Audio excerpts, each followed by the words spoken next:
Halo para pendengar setia, kembali lagi bersama aku Alex dan kembaranku Alma di podcast horor kesayangan kita semua, Kegelapan Dunia Avatar.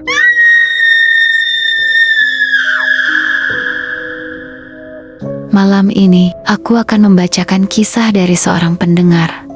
Ia bekerja di sebuah tempat penitipan anak. Awalnya ia mengira ini cuma pekerjaan biasa sampai suatu malam. Ada anak yang tidak pernah tercatat datang. Bangunan itu berdiri di pinggir kota. Cat temboknya cerah, gambarnya lucu, tapi suasananya terlalu sunyi untuk tempat anak-anak. Pendengar ini sebut saja namanya Joko.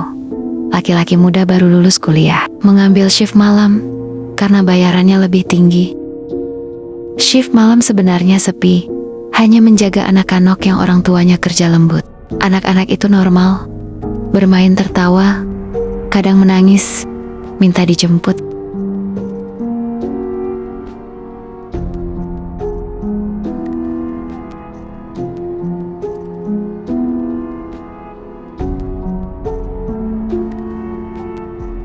Pukul 6 sore, satu persatu orang tua datang. Anak-anak pulang. Ruangan jadi kosong.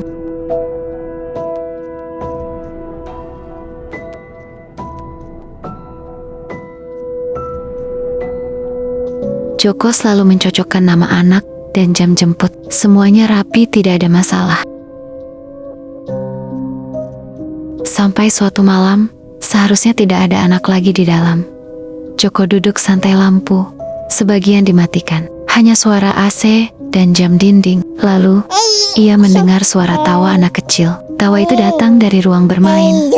Padahal, semua anak sudah pulang.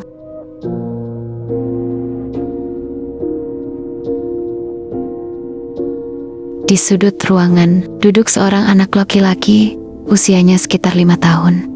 Joko bertanya dengan lembut. Kamu siapa? Orang tuamu mana? Anak itu menoleh dan tersenyum. Aku nunggu dijemput. Joko mengecek daftar. Tidak ada nama anak itu sama sekali.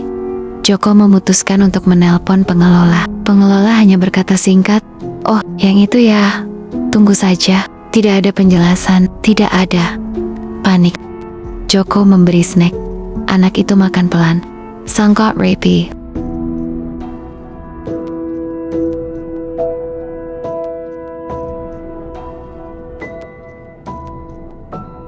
Kakak, kenapa orang dewasa selalu lupa menjemput? Joko hanya diam.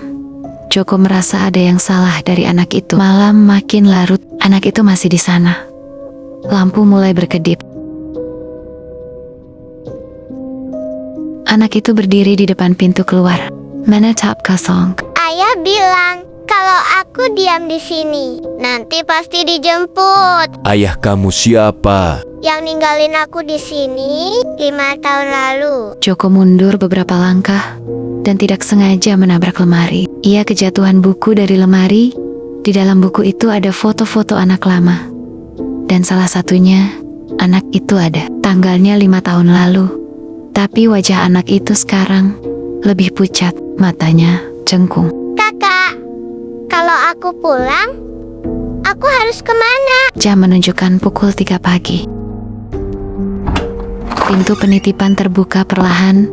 Ada suara langkah berat dari luar. Tangan anak itu dingin, sangat dingin. Ayah datang. Dan ada bayangan besar di pintu. Tapi yang masuk bukan manusia. Dan lampu mati. Besok paginya Joko ditemukan pingsan. Tidak ada anak, tidak ada jejak. Sejak hari itu, penitipan anak itu hanya buka sampai sore. Karena tidak semua anak yang datang pernah dijemput. Sampai jumpa di episode selanjutnya.